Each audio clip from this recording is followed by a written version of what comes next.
गरीब आहेस हे कळतंय, पण बेसिक संस्कार आणि मॅनर्स पण नाहीयेत का? की आमच्या घरात फुकटचं खायला चोरी करायला आलास? हे शिकवलं का रे तुमच्या आई वडिलांनी? ओ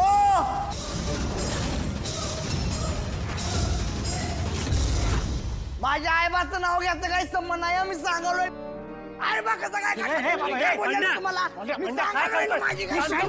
शांत बस साहेबराव, मग त्यासनी सांगा की डोकं फिरलं का तुझं? मग मोठ्यात म्हणून काय नाही बोलणार का? मी सांगालोय ना माझी काही चुकी नाही. मग आईबा का काढला सांगालोय ना मी.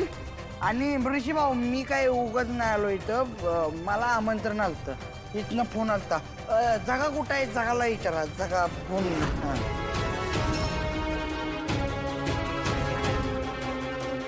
प्राजक्ता,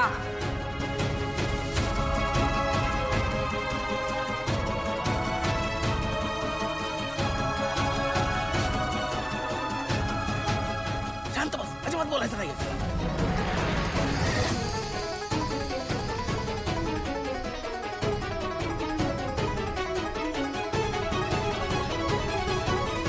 बघितलंस ऋषी, कसला उर्मट मुलगा आहे. एक तर धड उभं राहता येत नाहीये, वर तोंड करून माझ्याशी बोलतोयस. लायकी आहे का रे तुझी माझ्या समोर बोलायची? तुझी लायकी ना माझ्या घरातलं पाय पुसणं बनण्याची सुद्धा नाहीये, समजलं?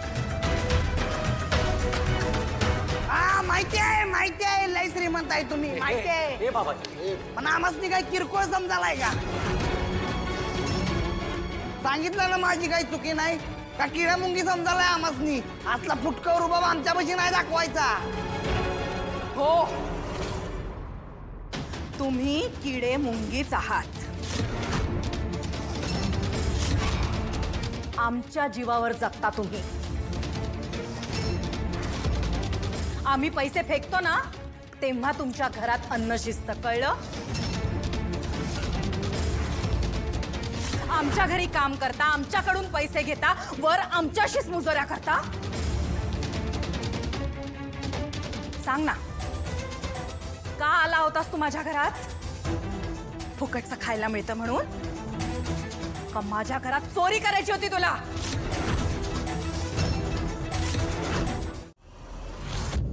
नयनतारा, पुरे आता. ए साहेबा, अरे घेऊन जा ना त्याला. नाही सतीश, तुम्ही ह्या असल्या लोकांना ओळखत नाही. एक तर या मुलांनी माझी पार्टी खराब केली, माझ्या प्राजूचा केक खराब केला. असली भिकारडी लोक ना भीक मागायला कुठेही घुसतात. ओ बाय बास,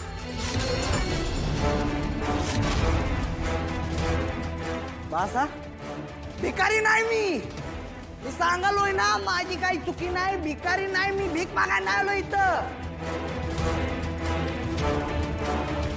माझ्याशी नीट बोलायचं काय?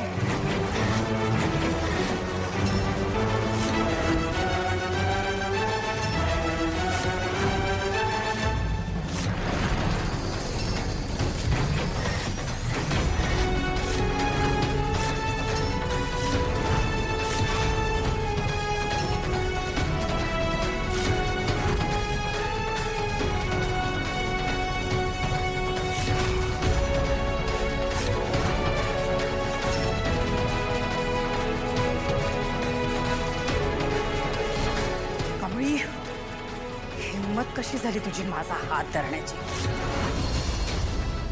मॅडम, मला माफ करा. खरं काय आहे ते ऐकून न घेता तुम्ही त्याला मारायला निघालेला म्हणून मी तुमचा हात धरला. हो, काय ऐकून घेऊ? माझ्या समोर बोलण्याची लायकी आहे का याची? काय लायकी आहे रे तुझी? दीड तंबडीचा माणूस,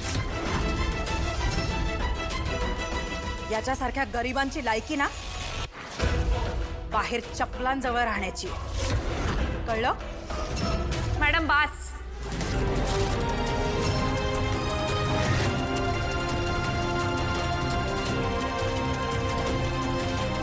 थांबा जरा.